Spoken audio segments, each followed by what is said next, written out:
shivering shadow limped through the empty streets. Her steps so weak they barely left prints in the dust. It was a stray dog, ribs sharp against her matted fur, eyes flickering with a plea no one seemed to hear. She paused near a puddle, her nose twitching, but then turned away, trembling as if the very thought of water burned her. Something was wrong, terribly wrong. What could make a starving, dehydrated dog reject water?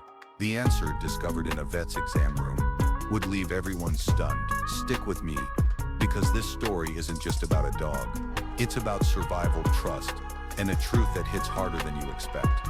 Before we dive deeper, hit that like button and share where you're watching from in the comments. I'm curious to see how far this story travels. Your city, your country. Let me know. Now let's step into that cold night where this dog's journey began. A journey that almost ended before anyone noticed. The city was quiet, the kind of quiet that amplifies every small sound. A distant car horn, the rustle of leaves skittering across pavement. In an alley tucked between flickering streetlights, a small shape moved. She was a stray, her coat a patchwork of dirt and tangles, her body so thin it seemed to fold into itself. Each step was a battle, her legs wobbling under the weight of hunger and exhaustion. Yet her eyes, though dulled by pain, held something unmistakable, a spark of hope, a silent cry for someone to stop and see her. People passed by, their footsteps quick, their glances fleeting. Some whispered words of pity, others looked away, unwilling to carry the weight of her suffering. But she kept moving, nose low, searching for something: food, water, safety. She didn't know what. Her throat burned with thirst, but every time she neared water, she flinched as if it stung her from within. Near a corner store where trash bins often spilled scraps, two volunteers from a local animal rescue group spotted her. They'd seen strays before, too many, but this one stopped them cold. Her ribs were a stark outline, her movements sluggish, yet she didn't bolt when they approached. Instead, she stood there, trembling, her tail giving the faintest twitch. One volunteer, Mia, knelt down, her voice soft as she coaxed the dog closer. "Hey, sweet girl, we're here," she whispered. The dog's eyes locked onto hers, and for a moment, it felt like she understood. They offered her a handful of kibble, expecting her to devour it. She nibbled slowly, each bite careful, as if chewing hurt. Then Mia set down a bowl of water, certain the dog would dive in. But the dog froze, sniffed the bowl, and backed away with a sharp whimper. Mia's heart sank, a starving stray refusing water.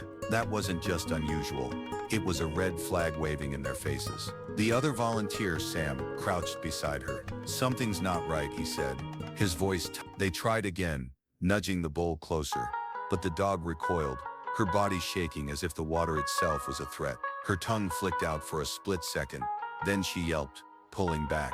Mia reached out, stroking the dog's head, feeling the tension in her frail frame. "She's desperate for help," Mia murmured, but something's stopping her. The dog's eyes, exhausted yet trusting, seemed to agree. They couldn't wait. Wrapping her gently in a blanket, they lifted her into their van. She didn't resist, her head resting on Sam's lap, her breath shallow but steady, as if she knew these strangers were her last chance. The van's engine roared, cutting through the night as they sped toward the nearest vet clinic. The clinic's lights glowed softly, a beacon in the dark. Mia and Sam burst through the door, the dog cradled in their arms. "She won't drink water," Mia explained, her voice urgent.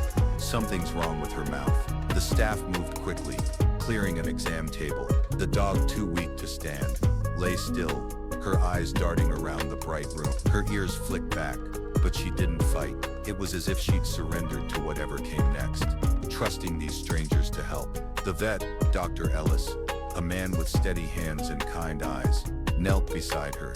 He slid a small dish of water under her nose, watching closely. Again she sniffed, then turned away, a low whine escaping her throat. Dr. Ellis frowned. "That's not normal," he said, his fingers gently tracing her jaw. He felt an odd stiffness, a tension that didn't belong. "She's desperate to drink, but something's in the way." He grabbed a flashlight and gloves, his movements calm but deliberate. Mia and Sam stood close, their breaths held.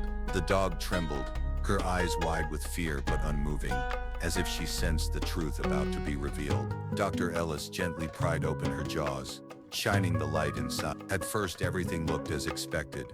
Pale gums, worn teeth. But as he tilted the light deeper, his hand froze. His eyes widened, his breath catching. "What is it?"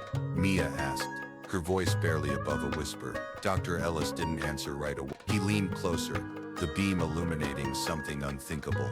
Lodged against the roof of her mouth was a sharp, twisted piece of metal, like a cruel trap.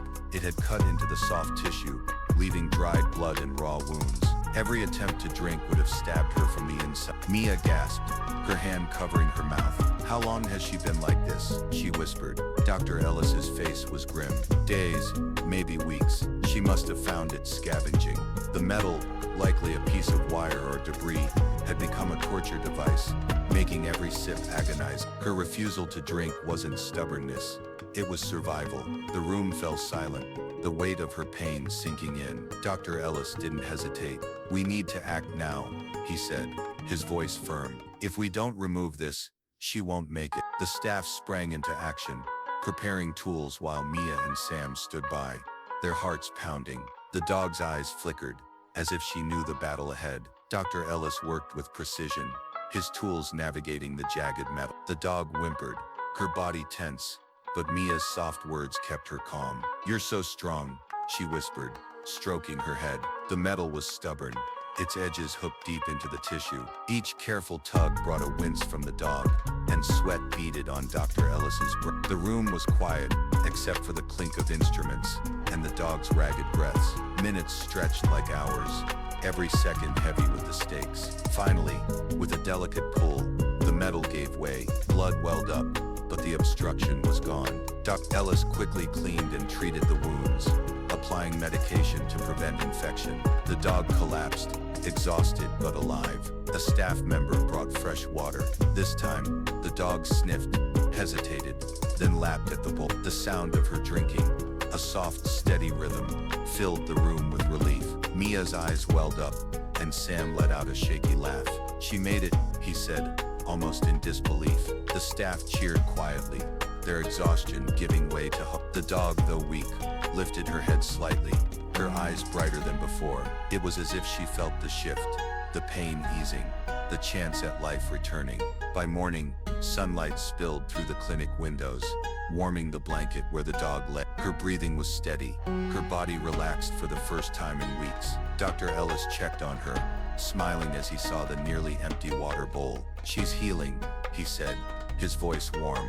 Those words hit Mia and Sam like a wave, the proof of her survival sinking in. The dog's tail twitched faintly, a spark of life returning to her eyes. Mia knelt beside her, whispering, "You're safe now. No more streets, no more pain." The dog leaned into her touch, a quiet trust forming.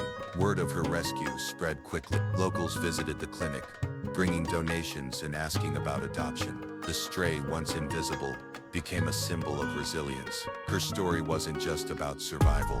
It was a reminder of the unseen battles animals fight every day. She'd faced hunger, thirst, and pain, yet held on to hope. Her refusal to drink wasn't weakness.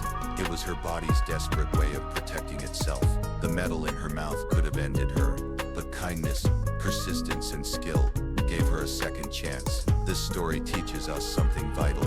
Compassion can change every stray has a story, a struggle we might not see at first glance. When we stop, notice, and act, we create miracles, small, quiet ones that ripple outward. This dog's journey shows us that even in the darkest moments, hope can survive, waiting for someone to see it. Her pain is gone, her future bright, and her story lives on to inspire. So what's the lesson here? Look closer. That stray on the corner, that quiet plea in their eyes.